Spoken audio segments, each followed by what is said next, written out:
welcome back to my YouTube channel. This is Relly, and this video, I decided to make this video para i-share sa inyo yung experience ko from being stranded in the Philippines. By the way, I'm working in Singapore for almost 10 years now, and I went home to the Philippines last February 26, 2020, and unfortunately, some things happened. That's why I have to extend my vacation. But unfortunately, that time, naging mahigpit na lahat, nagkaroon na ng lockdown. So, hindi ako nakabalik until December. So, we keep on trying to apply my entry, which is one of the requirements sa Singapore. Kailangan kasing may MOM, I mean Singapore Entry Approval ka bago ka makapasok ng Singapore, or else, pag pumasok ka ng Singapore na wala yun, mababand ka, and then mawawala yung work mo. So, it's like, it's a risk talaga. So, unfortunately, we tried like 40 times na entry approval. But unfortunately, nare-reject siya ng nare-reject. Although marami ding nangyari, and I can say na worth it din naman ang pag-stay. Of course, financial-wise, hindi siya healthy sa financially. I-share ko lang sa inyo yung mga naging experience ko, kung ano yung mga ginawa kong preparations, kung ano yung mga documents na kailangan. Ayan, so first of all, of course, ito, pag mayroon ka ng work dito sa Singapore, so, may existing work ka na dito. So, all you have to prepare is yung passport mo, valid for 6 months, as usual. Air ticket, printed as much as possible, para kung hingiin nila yung copy, then you have something to show. OEC, it have to be 2 copies, one for immigration, and one to claim the travel fund, which is 550 pesos.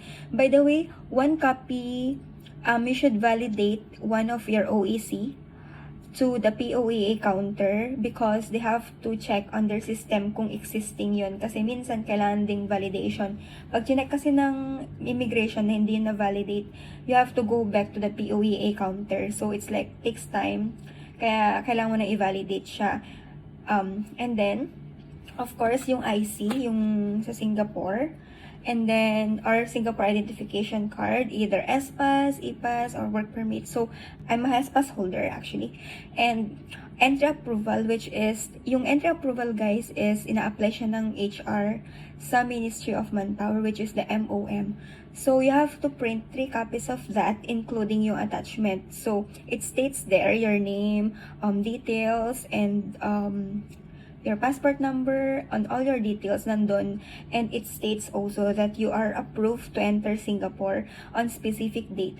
So there's like i-apply, ang in-apply kasi namin nun is December 15. So we are allowed to enter Singapore December 14, 15, 16. So yeah, so we decided to go to Singapore on the 15th.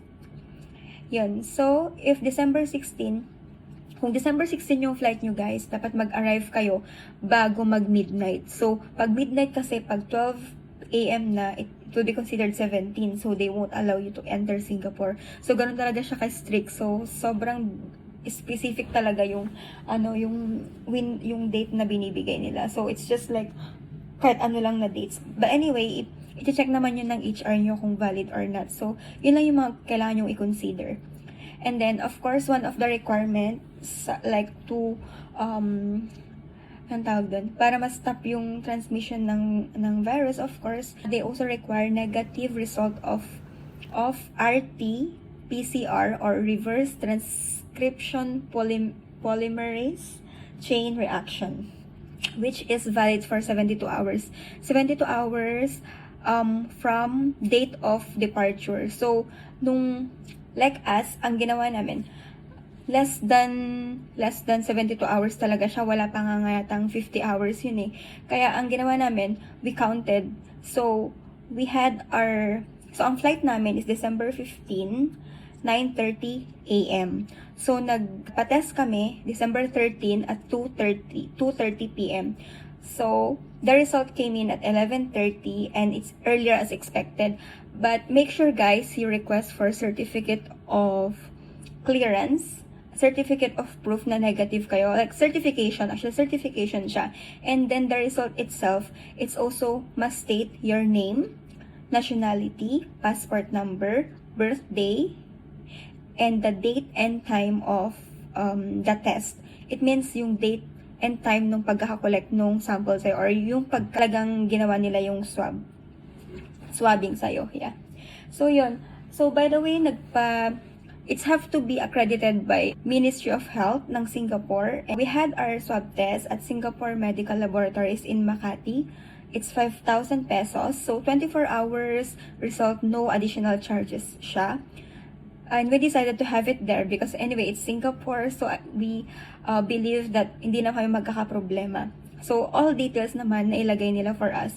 At earlier, hindi nailagay. Parang hindi namin naisabi. So, when we got the result, so they did amendment for us. So, yeah, we have all the details needed.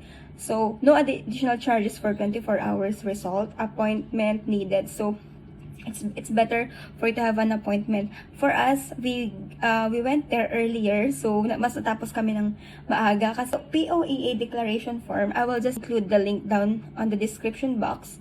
And then this POEA declaration also, you have to authenticate or get the signature of the officer in charge sa POEA counter sa airport din.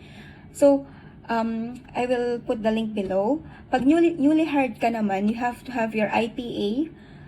And you have to undergo processing sa POA kasi kailangan mo ng OEC.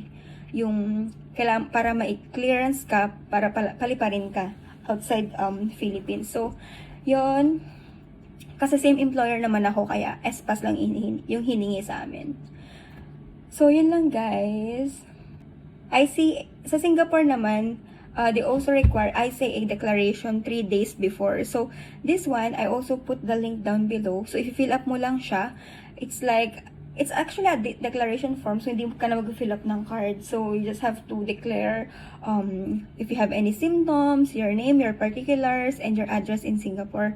And also the number they can contact you in case of emergency or they want to clarify something. So, yun lang guys. And very smooth naman yung flight namin. Di namin in-expect na ganun pala siya ka-smooth. Kasi sobrang kinakabahan kami. Kasi mahigpit nga ngayon. So, for physically naman, we decided to wear hand gloves. Kasi, at least for safe din. And then, of course, mask. Kung gusto mo rin, i-double mask mo siya. Pero pag mahirapan kang huminga, just single mask.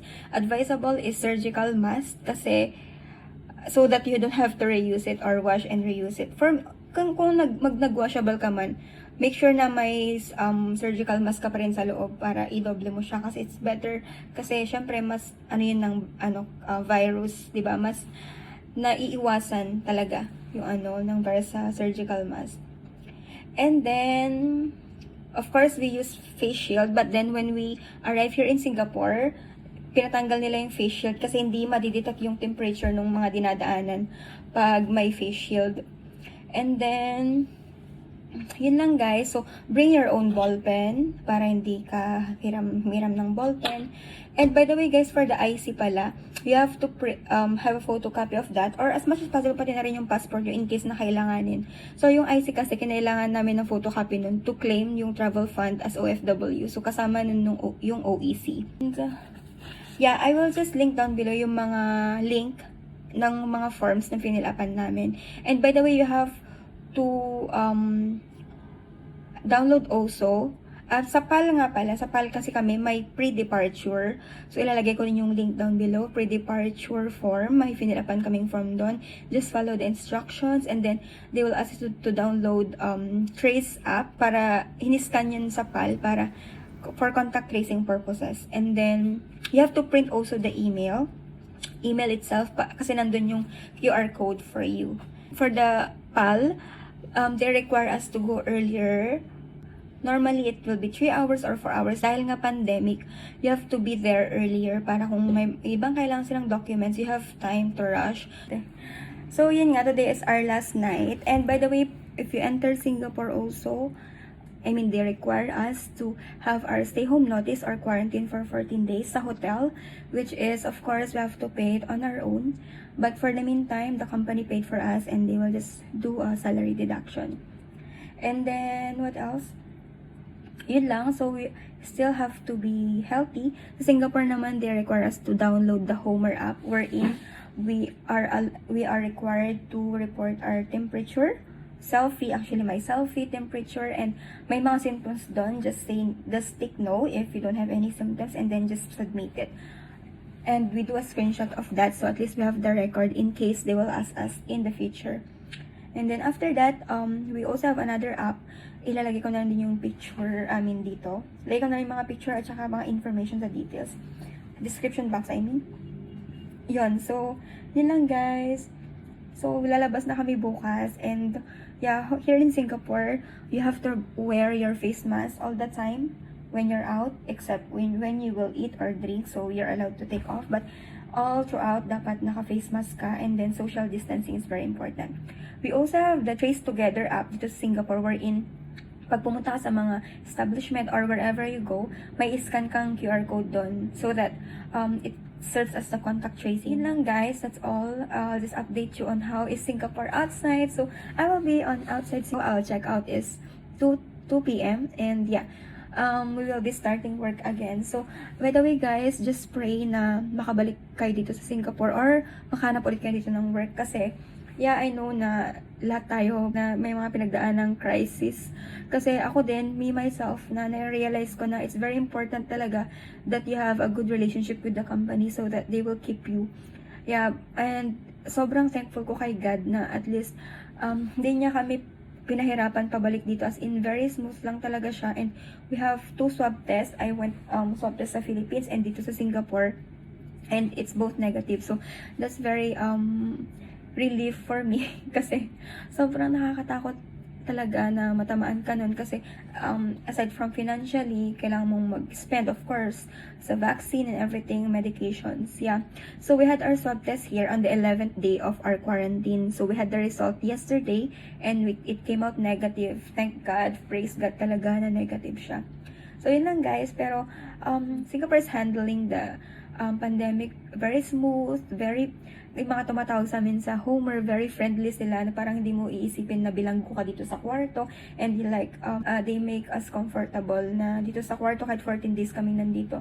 We didn't feel like malungkot. Malungkot kasi malayo sa family and then mag-isa nung Pasko, pero at the end of the day, there's God, and at the end of the day, hindi niya tayo pinapabayaan. So that's all guys. I hope this video helps you, and I hope na makabalik din kayo dito sa Singapore like me, and we will have continue earn a living. So thank you guys, God bless, Happy New Year, and stay safe.